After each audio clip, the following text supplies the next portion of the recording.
Querida iglesia, tenemos una gran noticia. En Monterrico ya contamos con una aplicación móvil para estar mejor conectados. Puedes descargarla desde App Store o Play Store. Búscala con el nombre Alianza de Monterrico. Una vez descargada, ingresa a la aplicación y coloca la opción Regístrate. Llenarás tus datos, crearás una contraseña y listo, ya podrás usarla. En el menú de nuestra app encontrarás diferentes secciones. Podrás ver los videos de prédicas de cada domingo, tomar notas, descargar los bosquejos de cada tema, así como descargar solo el audio en MP3 para que puedas escucharlas o compartirlas cuando gustes. También podrás acceder a la sección de cursos. Allí podrás conocer los cursos disponibles, las zonas en las que puedas llevarlos, inscribirte online y toda la información necesaria como descargar materiales o ver los videos de cada lección. Asimismo, en la sección de pedidos de oración, podrás compartir con nosotros tus pedidos y motivos de oración y como iglesia estaremos orando por ti. En la sección Ministerios encontrarás los datos actualizados de los coordinadores de nuestra iglesia, para que puedas comunicarte con ellos fácilmente. También tenemos la sección Actividades y Eventos, donde pronto podrás enterarte de las próximas actividades, así como inscribirte o separar tu cupo en retiros o encuentros. Estas son solo algunas de las funciones que tenemos disponibles para ti en esta primera etapa. Te animamos a descargarla y estar al tanto de la vida de nuestra iglesia. Además, algunas de estas funciones también las podrás encontrar en nuestra renovada página web, alianzamonterrico.org. No esperes más y descarga nuestra app ya mismo. ¡Nos vemos!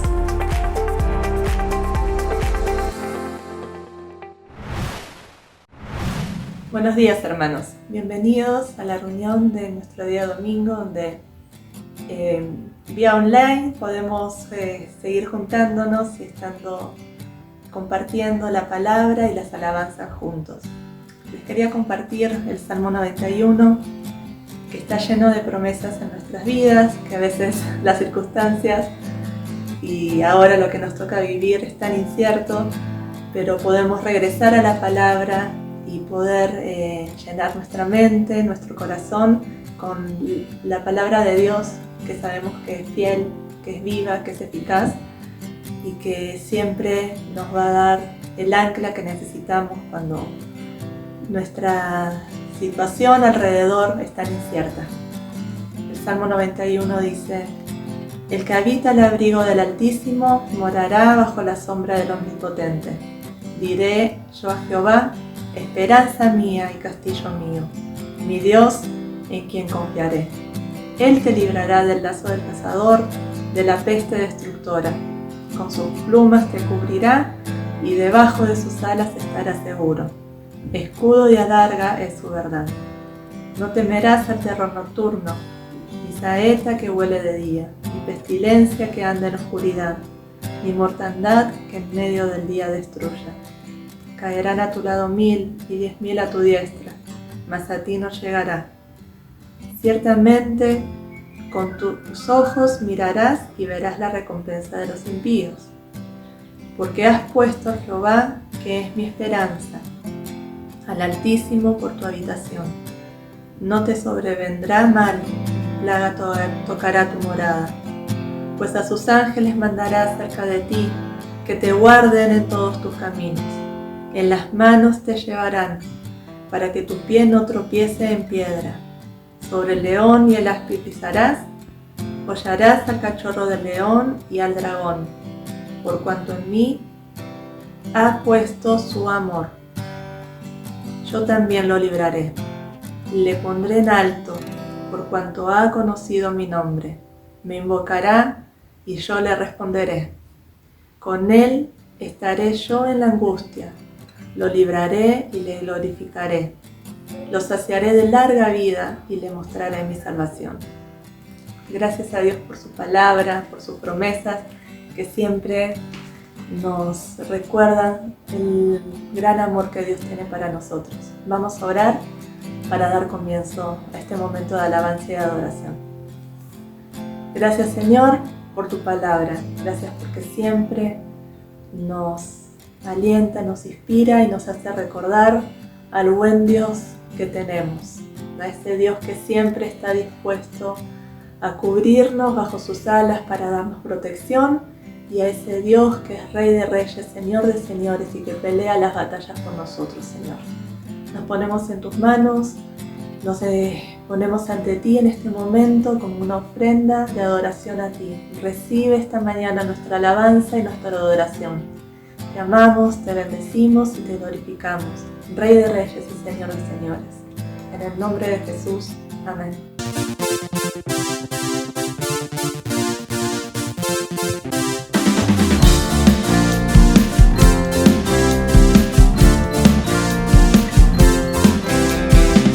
Él es el Rey infinito en poder, Él es el Rey de los cielos.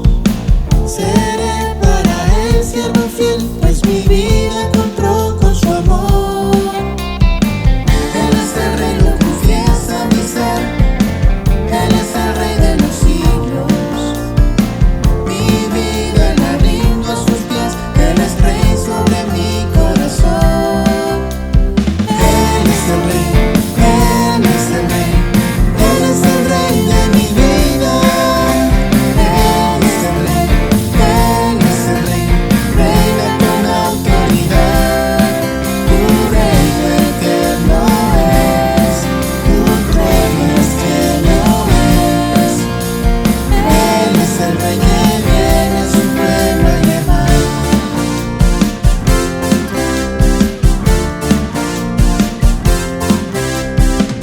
Él es el Rey infinito en poder, Él es el Rey de los cielos.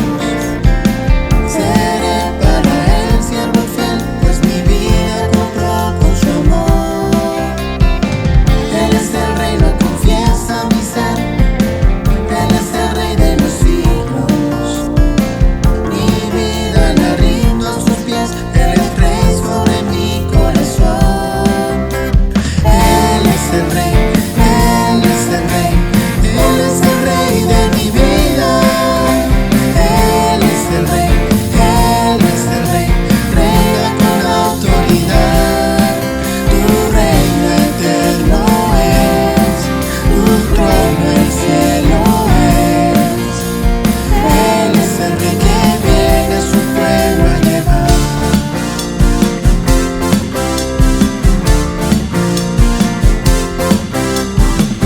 Él es el Rey, Él es el Rey, Él es el Rey de mi vida. Él es el Rey, Él es el Rey, reina con autoridad. Tu reino eterno es, tu trono el cielo es. Él es el Rey que viene a su pueblo. Él es el Rey, Él es el Rey, Él es el Rey de mi vida. Él es el Rey, Él es el Rey, reina con autoridad.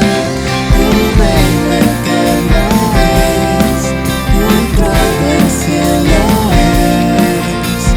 Él es el Rey que viene a su pueblo a llevar.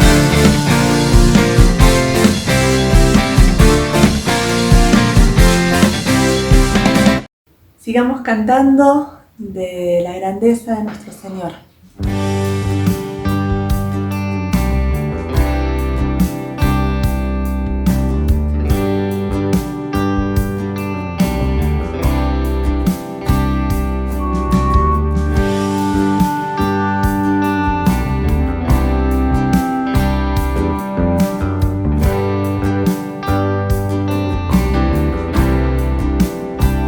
Señor mi Dios, al contemplar los cielos,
grande y nuestro corazón se llena de emoción al poder alabarlo y adorarlo y exaltar su nombre. Y en este momento vamos a dar pase al pastor Pérez Roca, que nos va a dirigir en la Santa Cena. Muy buenos días, hermanos. Después de este hermoso tiempo de alabanza, vamos a disponer nuestro corazón para participar de la Cena del Señor. La Cena del Señor es algo muy especial que cada mes como iglesia celebramos. En ella recordamos lo que Cristo hizo en la cruz por nosotros. Él dio su vida para que hoy podamos tener perdón, salvación y vida eterna. Y al participar del pan y del vino, recordamos lo que Él hizo por ti y por mí en la cruz. De manera que en la cena podamos no solamente recordar, sino también agradecer lo que Él hizo por cada uno de nosotros. Pero no solamente en la cena recordamos, también celebramos que Él está con nosotros, que no estamos solos, y particularmente en tiempos tan difíciles como los que estamos atravesando, participar de la cena nos recuerda que Jesucristo está con nosotros, está con la iglesia y está con cada uno de nosotros como creyentes. Por eso en la cena celebramos que Él está con nosotros, que no estamos solos y que podemos día a día confiar en Él. Pero también la cena nos permite prepararnos para aquel día cuando estemos en su presencia. Y cuando estemos en la presencia del Señor, ya no será el pastor quien presida, sino el mismo Señor Jesucristo, quien participará de la copa y del pan y nos mirará a cada uno de nosotros con gozo cuando estemos en su presencia participando de la cena. Por ello, la cena es algo muy especial, para lo cual vamos a dedicar un tiempo que sea de profunda adoración, reflexión. Por esto les invito, antes de participar del pan y del vino, a que tengamos un tiempo de autoexamen, de evaluación personal, porque también la cena nos permite evaluar nuestras vidas. ¿Cómo está nuestro caminar con Dios? Antes de que podamos participar, es un buen momento para pedir perdón, para tomar decisiones, para reconciliarnos con el Señor, de manera que con corazones limpios y con manos limpias podamos participar de estos elementos. Tengamos un tiempo personal de oración.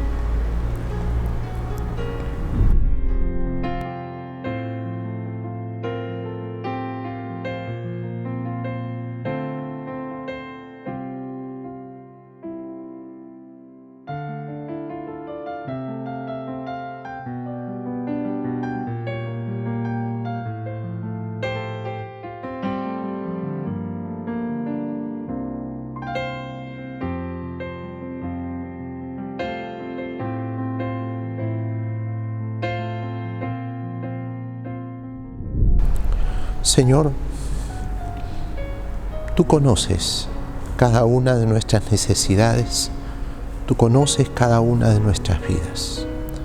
Gracias, porque tu palabra nos dice que si confesamos nuestros pecados, tú eres fiel y justo para perdonar nuestros pecados y limpiarnos de toda maldad. Permite, Señor, que en este momento, antes de participar de la cena, podamos, Señor, limpiar nuestra mente, nuestro corazón. Podamos ponernos a cuentas contigo. De manera, Señor, que participemos del pan y del vino con una mente y con un corazón limpio, decidiendo ratificar, fortalecer nuestra relación, nuestra comunión contigo. Te lo pedimos. En el nombre de Jesucristo. Amén. Vamos entonces a participar de la Cena del Señor y vamos a ir a 1 Corintios capítulo 11, en donde el apóstol Pablo dice lo siguiente: porque yo recibí del Señor lo que también os he enseñado, que el Señor Jesús, la noche que fue entregado, tomó pan y habiendo dado gracias, lo partió y dijo: tomad y comed, esto es mi cuerpo, que es entregado por vosotros. Participemos del pan.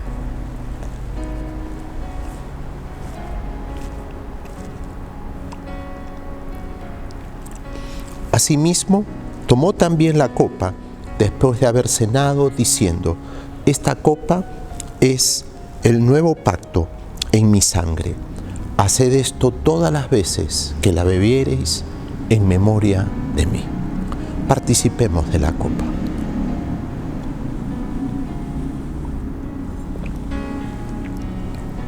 Oremos. Amado Señor, no hay palabras con las cuales podamos agradecer tu amor, tu misericordia para con cada uno de nosotros. Gracias, porque en Cristo nos has dado perdón, salvación y vida eterna. Gracias, Señor, porque contamos con tu presencia en medio de nosotros. Gracias, porque, Señor, tú estás preparando una morada en los cielos para cada uno de nosotros. Y un día vamos a estar participando de esta cena en tu presencia. Gracias, Señor, porque todo esto lo hemos recibido por gracia, por amor. Gracias, Señor.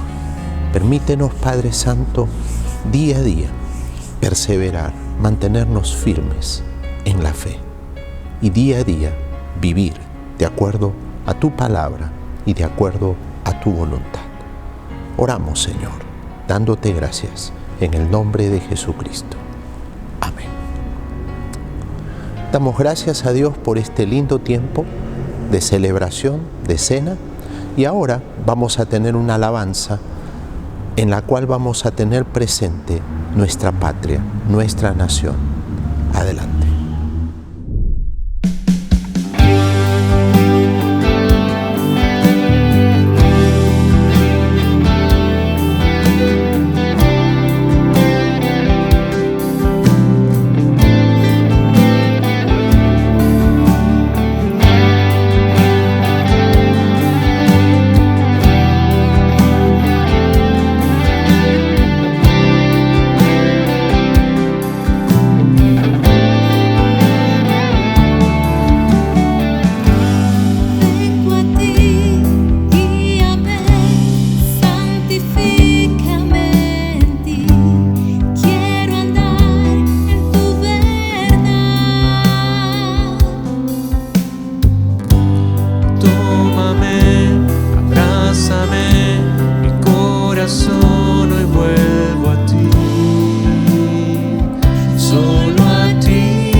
Muy buenos días, hermanos.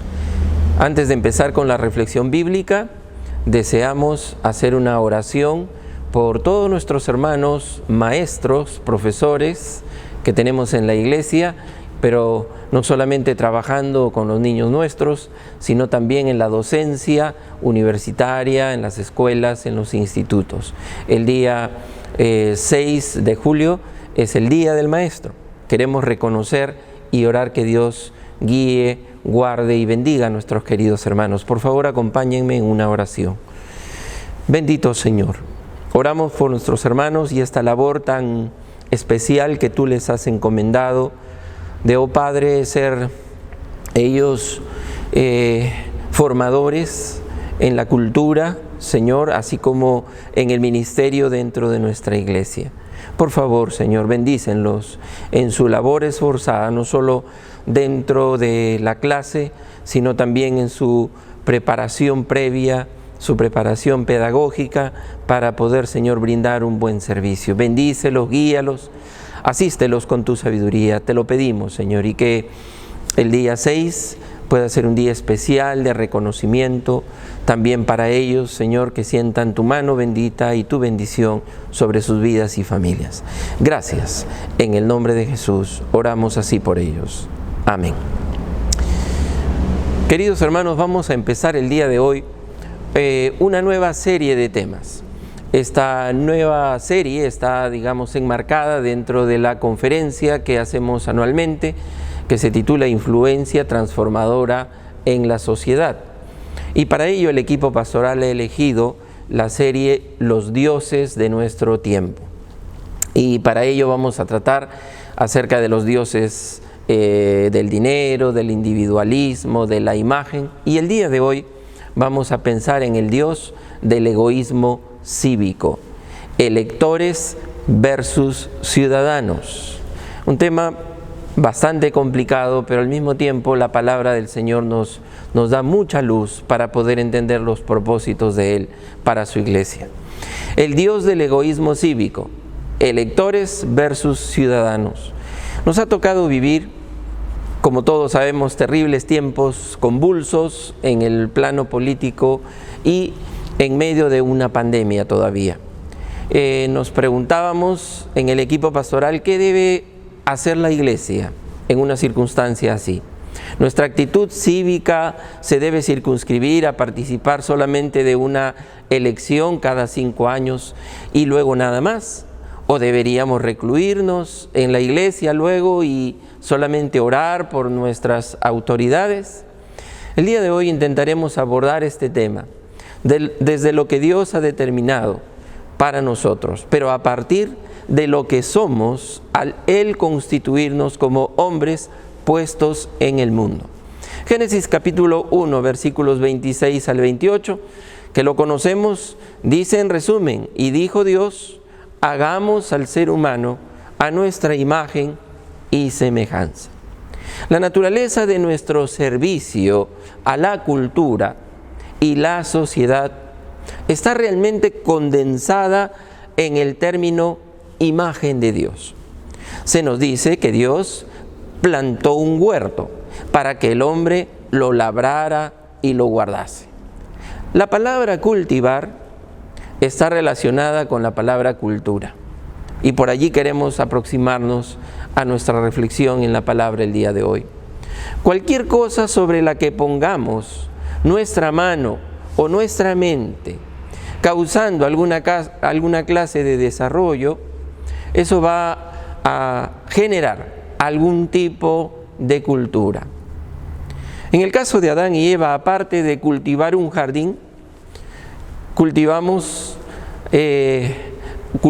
relaciones, desarrollaron ideas, y nosotros también desarrollamos relaciones, ideas, agrupaciones sociales, instituciones.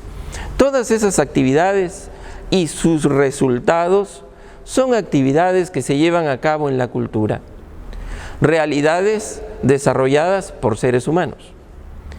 La cultura primitiva de Adán en Génesis 2 incluye no solo jardinería o lo que hoy podríamos llamar agricultura, sino también incluyó relaciones matrimoniales, el comienzo del lenguaje, cuando Él nombra a los animales. Génesis capítulo 4, versículos 20 al 22, nos habla de los originadores de algunas tradiciones. Se nos menciona allí que Jabal era el padre de los que viven en tiendas y crían ganado, que Jabal, en este caso Jubal, es el padre de todos aquellos que tocan el arpa y la flauta. Y también menciona a Tubal-Caín, quien forjó una clase de instrumentos de bronce y hierro. Es decir, los primeros seres humanos, en estos primeros capítulos del Génesis, se saben como seres culturales. Pero si uno se traslada a Romanos capítulo 1, versículos 23 y 25, el apóstol Pablo nos dice qué es lo que pasó con esta realidad del Génesis. Dice: y cambiaron la gloria del Dios inmortal por imágenes que eran réplicas del hombre mortal, de las aves, de los cuadrúpedos, de los reptiles. Cambiaron la verdad de Dios por la mentira, adorando y sirviendo a los seres creados antes que al Creador, quien es bendito por siempre. Amén. No debe de sorprendernos que la idolatría sea denunciada al inicio de los 10 mandamientos. Y aquí necesitamos aclarar algo con respecto a esto de la idolatría y de la imagen. El mundo antiguo nunca pensó que un ídolo fuera de hecho un dios. El ídolo se consideraba como el medio por el cual la deidad se presentaba a las personas. Siendo una imagen, entonces el ídolo constituía el símbolo o imagen de la divinidad. Eso nos explica un poco cómo es que el pueblo de Israel, solamente por esperar unos días y al no ver que Moisés bajó del Sinaí, inmediatamente se hizo un becerro para representar con una imagen a Dios. La imagen entonces consiste en nuestra representación, en el caso nuestro, de la persona entera, y no solo una representación corporal de Dios. Hemos de hacer visible al Dios invisible a través de la imagen de Dios que proyectamos. Lo que sucede es que en vez de aceptar y cumplir nuestra responsabilidad de presentar al Señor en el total de nuestras actividades culturales, cívicas, en la participación que tenemos en este mundo, lo que hacemos es proyectar esa responsabilidad hacia ídolos. La idolatría es una alternativa ilegítima a la genuina tarea humana de reflejar a Dios, equivalente a vivir una vida tan distorsionada por una falsa adoración que cese de reflejar los estándares de Dios. Decíamos hace un instante que no nos sorprende que Éxodo capítulo 20 versículos 3 al 5 nos hablen de los mandamientos y empiece primero con: no tendrás dioses ajenos delante de mí. Y en segundo lugar, no te harás imagen de ninguna semejanza. Miren, lo primero se enfoca en Jehová, en Yahvé, como el único Dios verdadero. Y lo segundo, el no te harás imagen ni ninguna semejanza, esto segundo se enfoca en la humanidad, como la única imagen de Dios. No tenemos autoridad nosotros para nombrar lo que, o a rehacer o reconstruir lo que la imagen de Dios desea hacer o desea que seamos. Dios ya lo acordó cuando nos creó, lo estableció. La idolatría usurpa no solo el lugar propio de Dios, sino el nuestro también, nos desplaza. Nuestro servicio a Dios en la comunidad, en la ciudad, en la sociedad, no es algo que hacemos aparte de nuestra vida humana ordinaria. En el mundo bíblico, toda la vida, en todas sus dimensiones, está constituida integralmente. Toda nuestra vida es una vida de fe. Sin embargo, estamos ante un mundo caído, y esa es la verdad que nos presenta la palabra de Dios. En este contexto, Jesús viene a restaurar la obediencia creacional a Dios, aquella que se había perdido. El plan de Dios es entonces reconciliar consigo todas las cosas, como lo dice Pablo en Colosenses 1:20. Y por medio de Él, o sea, Cristo, reconciliar consigo todas las cosas, tanto las que están en la tierra como las que están en el cielo, haciendo la paz mediante la sangre que derramó en la cruz. Entonces, entendemos que ninguna área de la creación está fuera del alcance de Dios. Ningún aspecto de nuestra vida cultural está exento de su plan. Sin embargo, tenemos aún en la creación no solo la levadura del reino de Dios que se extiende a todo lo que Él ha creado, sino que también tenemos presente la levadura del pecado. Por lo tanto, el significado de la primera y segunda venida de Cristo, la segunda, la que estamos esperando, la primera ha significado la inauguración, la visibilización de su reino, y la segunda anunciará su consumación.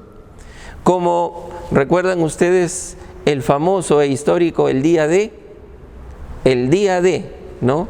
Que fue el 6 de junio de 1944, cuando se llevó a cabo un gran desembarco en las playas de Normandía, así dispuesta por el comandante supremo de los aliados, de las fuerzas aliadas, el general Eisenhower.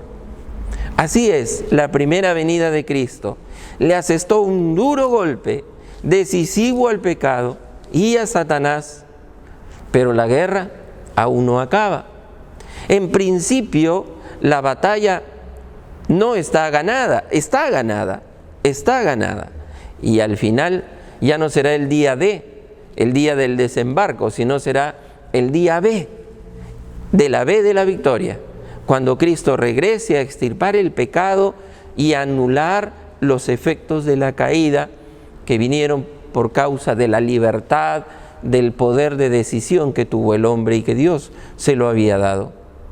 Pablo constantemente ora por la iglesia para que el Espíritu Santo les dé sabiduría para discernir la voluntad de Dios y vivir obedientemente en todo, subrayando en todo lo que hicieran, como lo registra en Colosenses 1, 9 al 10. Dice: por eso, desde el día en que lo supimos, no hemos dejado de orar por ustedes. Pedimos que Dios les haga conocer plenamente su voluntad con toda sabiduría y comprensión espiritual, para que vivan de manera digna del Señor, agradándole en todo. Esto implica dar fruto en toda buena obra, crecer en el conocimiento de Dios.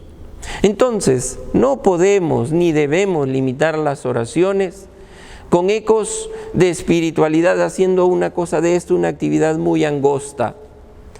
Contamos con la palabra de Dios, sí, que es nuestra norma de vida, nuestra norma ética, lo que Dios quiere para nosotros. Pero la palabra de Dios es una palabra viviente que nos habla, que nos exhorta, nos anima, nos guía, nos corrige. No obstante, las instrucciones para vivir correctamente no cubren todas las situaciones de la vida que enfrentamos.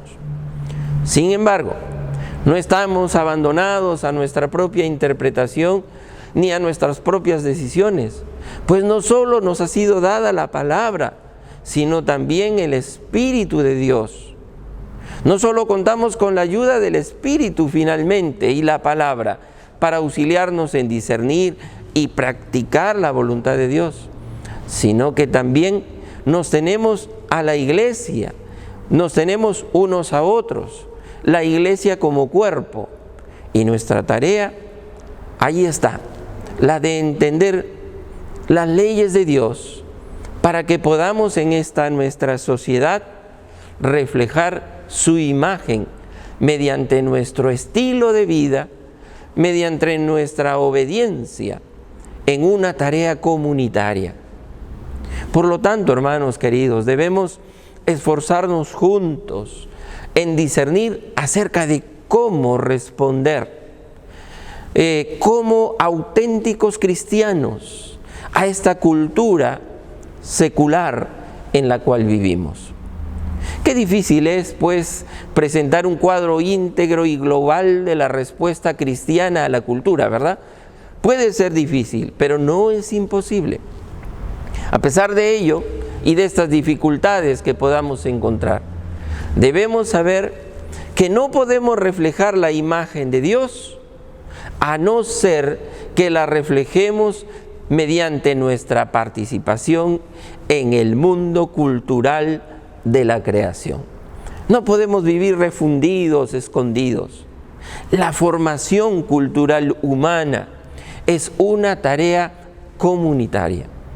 Como cristianos necesitamos abordar los asuntos de nuestra cultura y lidiar con la pregunta de cómo nuestra fe cristiana ha afectado y afectará tanto nuestra elección de carrera profesional, de propósitos en la vida, como la manera en que llevamos a cabo nuestro trabajo, nuestra familia, nuestro negocio. ¿Cómo le hacemos, es la pregunta, para reflejar la imagen de Cristo en nuestra cultura? No puede ser sencillamente, en el caso del desarrollo político de nuestros acontecimientos últimos, nuestra participación en la sociedad ser la de una votación quinquenal y luego nuevamente replegarnos sencillamente para orar.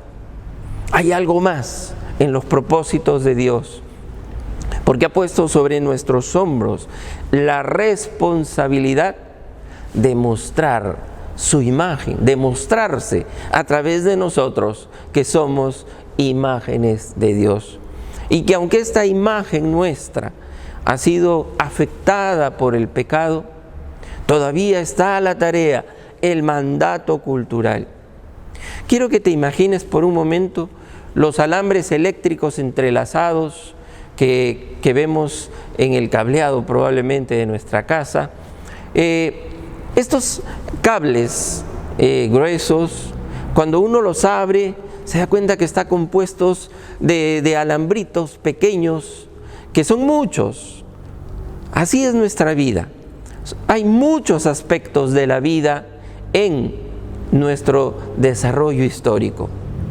No podemos separarlos unos de otros como si fueran campos de actividad diferente. ¿Saben qué?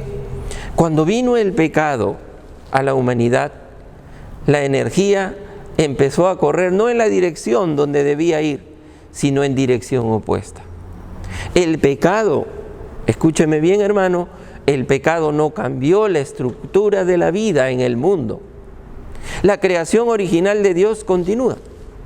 Lo que hizo el pecado fue cambiar la dirección de la corriente, que ya no va hacia Dios, sino que la deriva hacia cualquier ídolo. Por eso es importante que nosotros presentemos a Cristo a través de su imagen.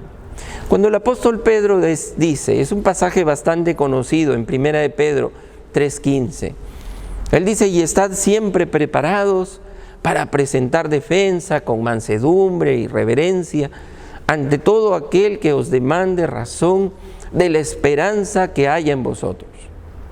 Lo primero que pensamos, y se nos ha enseñado mucho acerca de este texto, es que debemos estar preparados para polemizar apologéticamente. Y sí, involucra esto. Sin embargo, Pedro presupone que la gente se estaba preguntando acerca de los cristianos de aquel entonces. ¿Por qué es que ustedes viven como viven? ¿Por qué es que comparten sus bienes con otros? ¿Por qué no se arrodillan ante el César? Cuando hacen estas preguntas, decía Pedro, entonces hemos de estar listos para dar razón de nuestra esperanza. ¿Se dan cuenta? Es una actitud más mostrativa, más performativa, ese testimonio de vida. Creo que cometemos un error que no detectamos fácilmente, o que confundimos en todo caso, cuando decimos que la iglesia debe hacerse relevante para el resto de la sociedad. Hay algo de cierto en esto, porque lo que a menudo significa o significamos con esto es que es una institución, la iglesia, no pensando en personas, sino en una institución como la Iglesia de Alianza Cristiana y Misionera, debe hacerse relevante para las otras instituciones culturales. Ahora, con esto aún tenemos todavía un concepto de vida fragmentado, dividido. ¿Por qué? Porque descuidamos el hecho que esto no se trata de instituciones relevantes, que deben serlo definitivamente, sino de vidas comunitarias en el mundo que sean relevantes. Y para eso tenemos que hablar de una iglesia en tanto personas, más que en tanto instituciones.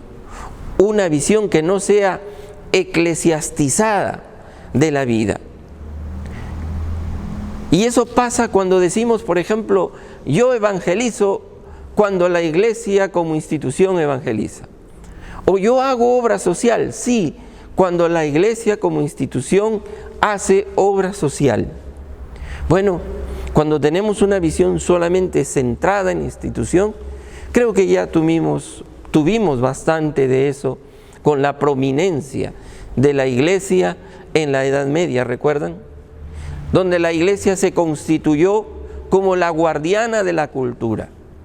Y no se trata de la iglesia en tanto institución, sino la iglesia en tanto personas. La mayoría de nosotros somos cristianos o nos consideramos cristianos y algo más. Soy cristiano, bueno, y también ingeniero. Soy cristiano y también empresario, etcétera, etcétera. No nos ocupamos de nuestras tareas diarias integralmente como cristianos. Y esto es muy importante. Nuevamente, trae a tu mente la imagen del cable eléctrico, otra vez.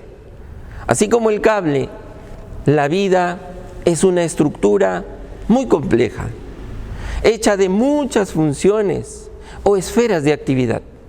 En cada alambrito que está dentro del cable, la corriente puede ser positiva o negativa. De esta manera los cristianos tienen a veces poca influencia en la formación de la cultura. ¿Por qué? Porque su manera de pensar, como la acabamos de graficar, imposibilita su influencia. Entonces los cristianos nos volvemos seguidores de cultura más que forjadores de cultura. De esta manera, una presencia cultural cristiana nunca es posible porque está relegada de antemano a solo un área de la vida, que podría ser incluso nuestra vida eclesiástica, mientras que el resto a veces lo llamamos el mundo. Nuestra vida eclesiástica y el mundo. En Mateo capítulo 6, versículo 24, el Señor decía que nadie puede servir a dos señores, pues menospreciará a uno y amará al otro, o querrá mucho a uno y despreciará al otro. Dice que es imposible tratar de servir a dos señores. Lamentablemente tenemos que reconocer autocríticamente que el mundo cristiano ha interiorizado eso de que nuestra tarea primaria es cambiar al individuo. Y no tenemos que hacer nada con el sistema de pensamiento del mundo y sus cosmovisiones. Como si nuestra vida espiritual se pudiese separar, ¿ok?, de nuestra vida cultural. Si el Espíritu Santo no da la dirección a la corriente, en ese cable, en el complejo cableado de la vida humana, lo hará la cultura secularizada. Entonces tenemos cristianos, podemos estar en la iglesia, podemos leer la palabra, pero el sentido de la energía en el que nos estamos moviendo es el de la cultura secularizada. Por eso Pablo decía que teníamos que ir contra la corriente. No podemos amoldarnos a ella y seguirla. Hoy el mundo, y todos lo sabemos, vive una ansiedad cultural tremenda. Los dioses de la modernidad, con sus promesas de progreso, han empezado a desmoronarse, pues tienen pies de barro.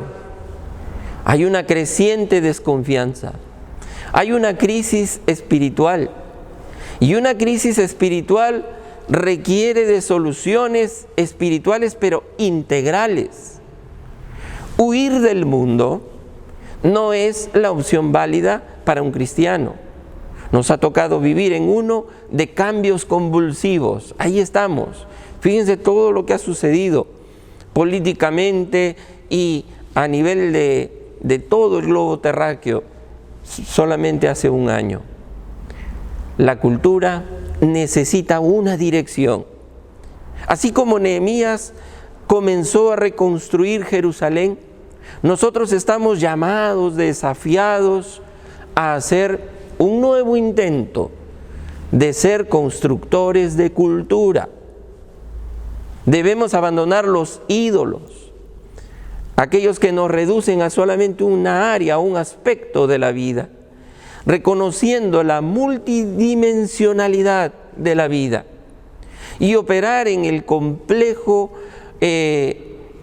vital en el que nos movemos de una forma integral. El problema con la idolatría es que favorece solo un aspecto de la vida a costa de los otros. La creación de Dios es multidimensional, así como su gracia es multiforme. Veamos una de las formas como la iglesia podría colocar el fundamento para desarrollar una visión cultural cristiana. Solamente he tomado como punto muy importante para nuestro tiempo, para nuestra influencia transformadora, la universidad. Está en el corazón de la cultura hoy. La universidad funciona como, fíjense la analogía que voy a hacer, la universidad como el seminario teológico para los sacerdotes de alto rango de la ciencia. Es la esfera de influencia de una de las religiones más dogmáticas e influyentes de la civilización occidental. En la universidad ahí se cocinan los pilares de la fe de la cultura occidental. En las comunidades primitivas, en la antigüedad, cuando había una crisis, la gente acudía al médico brujo para saber por qué los dioses no trajeron buenas cosechas ese año.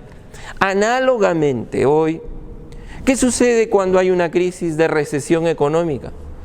¿Qué sucede?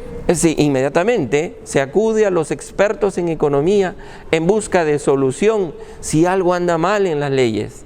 Se acude a los expertos en derecho o en política o en la educación que se va a impartir a nuestros hijos. ¿De dónde emana ello? De la universidad.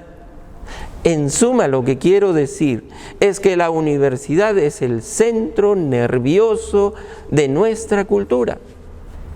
Ese sería el areópago contemporáneo para Pablo.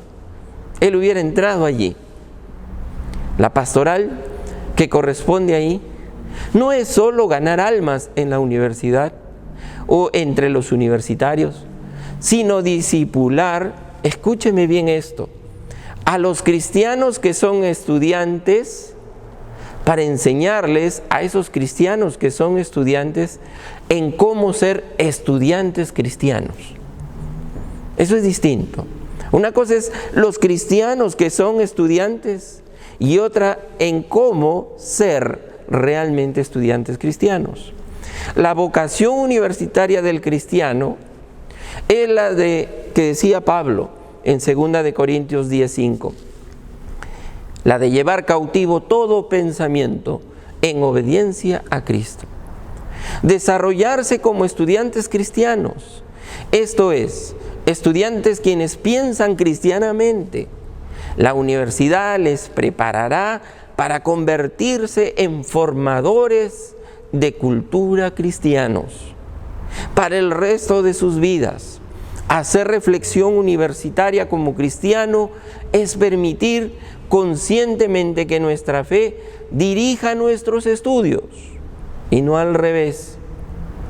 Nuestros jóvenes cristianos deberían rechazar el individualismo competitivo que se da afuera de una educación centrada solamente en la adquisición de un empleo y comenzar a luchar juntos en pro de una forma de llevar a cabo los estudios que refleje en primer lugar nuestra lealtad a Cristo.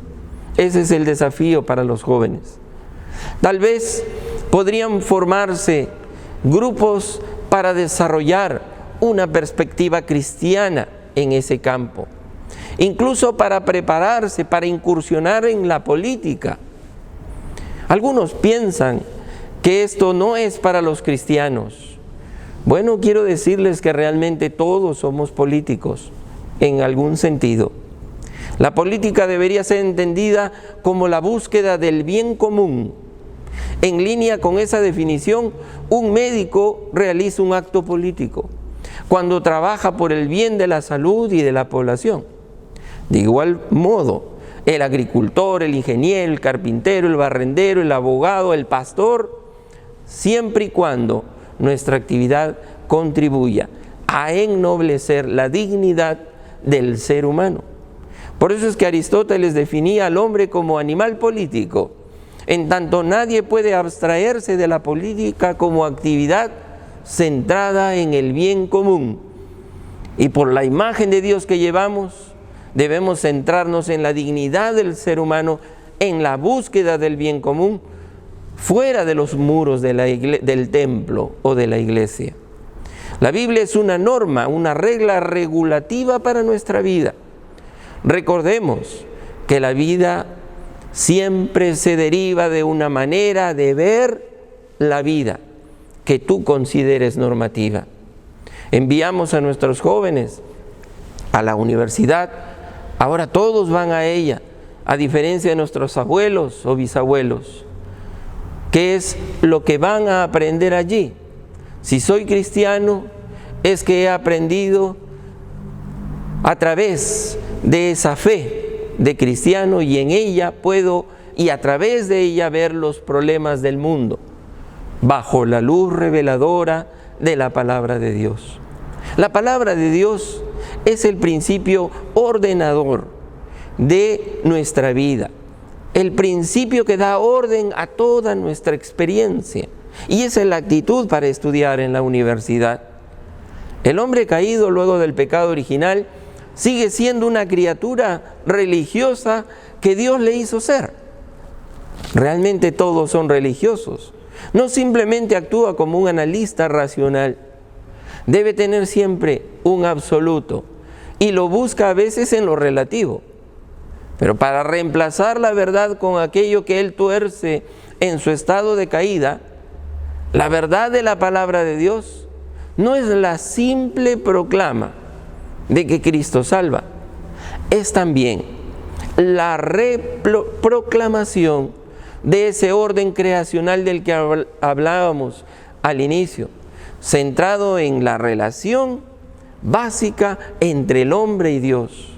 La caída del hombre es realmente el desplome radical de la creación entera, desde su punto de concentración religiosa en Dios. El apóstol Juan, capítulo 1, versículo 9, decía, la luz que venía a todo hombre. Y allí, al decir la luz que venía a todo hombre, coloca él a priori los conceptos que debemos tener. El desprevenido estudiante de primer año de la universidad no se da cuenta de que la universidad es un microcosmos concentrado de la mente moderna. Pues la universidad es también inevitablemente una asociación de hombres, y a pesar de tantas teorías modernas, los hombres son más que mentes científicas. ¿Saben qué? Son creyentes, no cristianos, pero creyentes. Los hombres que integran el personal de nuestras modernas universidades, en buena cuenta comparten la fe del mundo moderno. ¿Por qué digo que son creyentes también? Porque aunque han decidido no creer en Dios, la mayoría de ellos, sin embargo, han decidido poner su fe en credos modernos y posmodernos. El universitario no es consciente de que la universidad es un corte transversal concentrado del mundo contemporáneo y que no solo le enseñará la ciencia, que tan ansiosamente codicia él y sus padres para poder tener una profesión, precisamente en este periodo de su vida, sino que también le dará grandes dosis de una concepción de la vida. Eso es la universidad, te da una concepción de la vida. ¿Sobre qué base común podemos discutir la verdad de nuestras varias fes, a menos que estemos todos dispuestos a abandonar por el momento los puntos de partida dogmáticos y de nuestros varios compromisos religiosos, aunque estos sean agnósticos, ateos, etcétera, humanistas? Bueno, ¿hasta dónde podemos encontrar ese punto de partida que sea universalmente aceptado? ¿Sabe? No hay esperanza de cambio, a menos que la verdad de la palabra de Dios haga a los hombres, como decía Pablo, que los haga preparados para toda buena obra. Y eso lo hace la palabra. Hace que el hombre de Dios esté preparado ¿para qué? Para toda buena obra, su inserción en la cultura. Incluso cuando se va a preparar a la universidad, para que no solamente su Dios sea el egoísmo cívico, es decir, me abstraigo, me vuelvo apático de la realidad. Si me va bien, mejor todavía.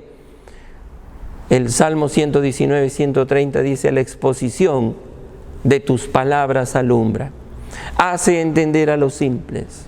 Entonces, tiene sentido orar con el salmista cuando dice, enséñame, oh Jehová, tu camino, caminaré yo en tu verdad, junto con lo que el salmista maravillosamente afirma del Salmo 86, 11, afirma mi corazón para que tema tu nombre, afirma mi corazón.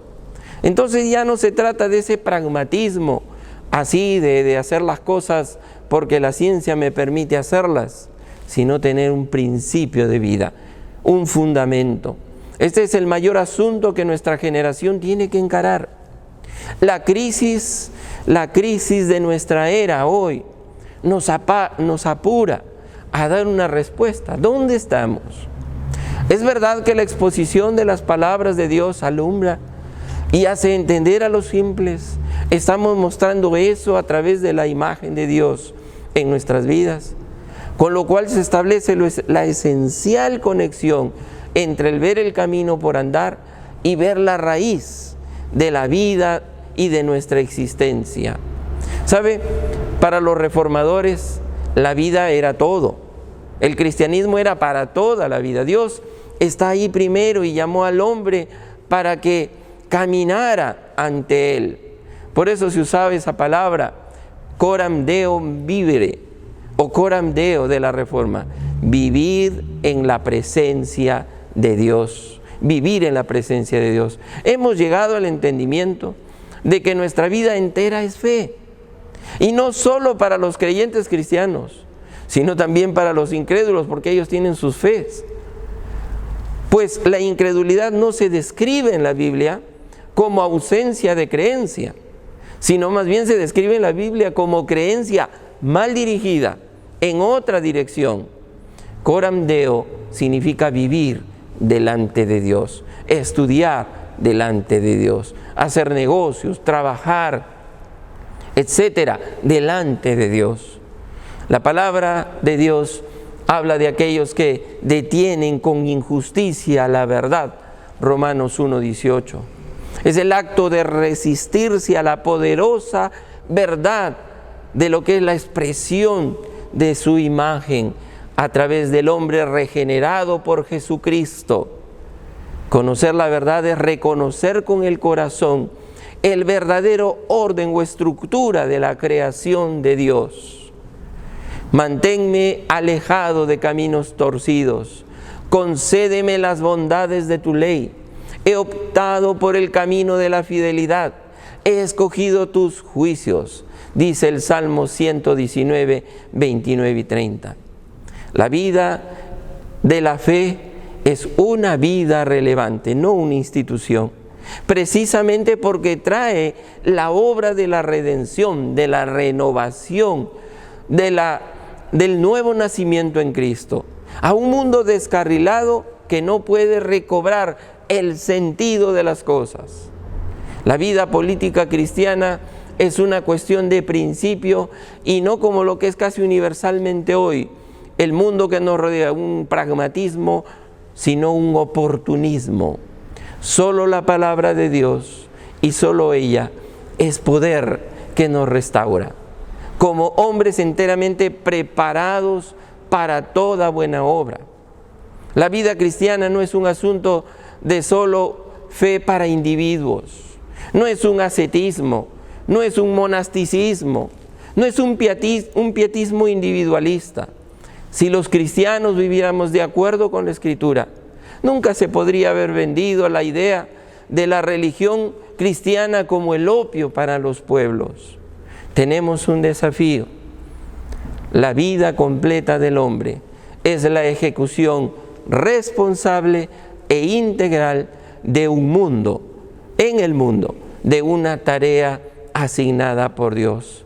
Un cristiano no puede ignorar esa faceta política, cívica, societal de su tarea, y esta como parte integral de su caminar en la vida delante de Dios. No solo estamos llamados a ser testigos de la verdad, somos también nacidos por la palabra de verdad. Eso lo dice Santiago 1:18, para que seamos primicias de sus criaturas. Debemos ser los primeros con un mensaje político, cívico, basado sobre las realidades reveladas en la palabra.